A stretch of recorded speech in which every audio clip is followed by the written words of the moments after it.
suis très heureuse d'être venue aux Arènes de la République à l'invitation de Philippe Bordachar pour parler de parité, aux côtés de mes activités nouvelles de journaliste, d'auteur de livres. J'ai décidé de consacrer une partie de mon activité à des activités citoyennes qui d'ailleurs ont structuré mes combats depuis que je suis toute petite.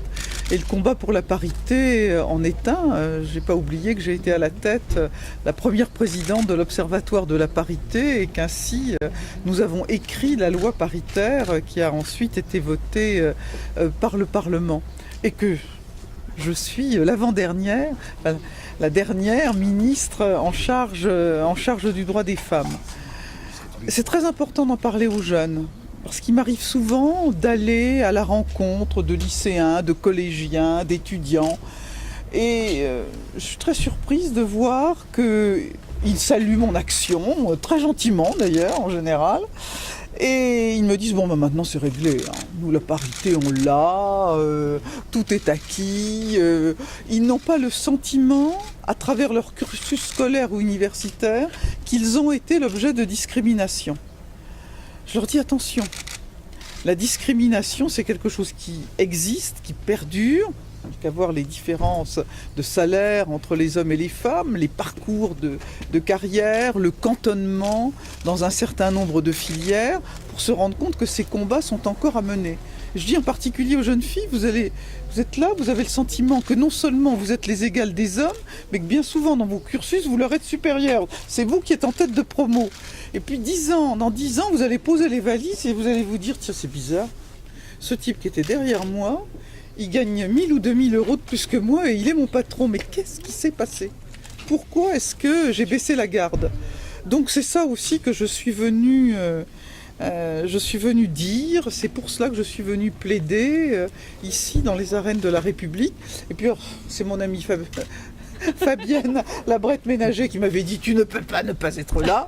Donc je suis aux ordres de Fabienne. Ah oui, non. Les femmes commandent.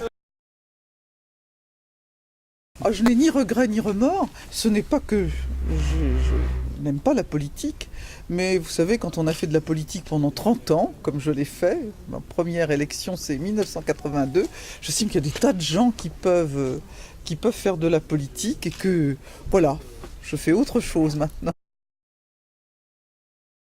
Il y a une première chose, c'est que d'abord on ne pardonne pas aux femmes les échecs. Les féministes, les études féministes appellent ça le syndrome de la porte tournante.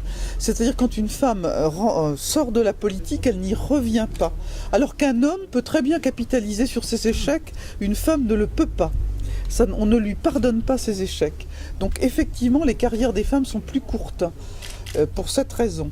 Ensuite, c'est vrai que nous avons peut-être plus de facilité à nous réinvestir dans d'autres secteurs, en particulier des secteurs associatifs ou des secteurs de vie familiale. Nous avons l'impression que la vraie vie peut-être est ailleurs. Ça, c'est tout à fait vrai. Et oui, d'ailleurs des études l'ont montré aussi, les femmes sont moins cumulardes que les hommes.